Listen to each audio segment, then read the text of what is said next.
adanana, ny tantarantsika an'io dia mitondra ny loha hevitra hoe rehefa mibaiko Andriamanitra na ny devoly aza manaiky.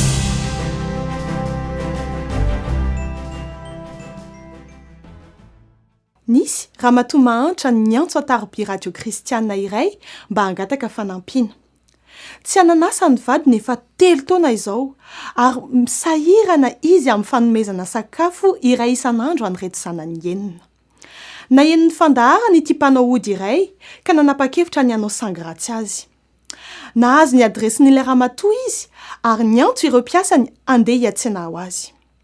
Hoy izy tamin'ireo mpiasany, raha vao manontany ny avian'ireo hanina ireo ilay ramatoa dia valio hoe avy amin'ny devoly.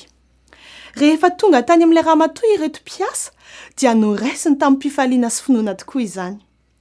Noraisiny ireto arina ary nanomboka nampiriminy ireo sakafo.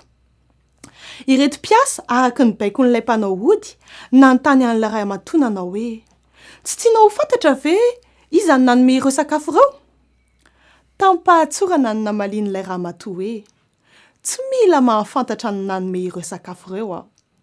Rehefa mibaiko Andriamanitra na ny devoly aza manaiky. Sakaiza aza manahy. Adin'io ny fahasahiranana izay misy aminao ankehitriny. Andriamanitra miainy zanany mandrakariva. Raha mino koa ianao fa miaraka aminao izy, na dia ireo fahavalonao aza miasa asoanao.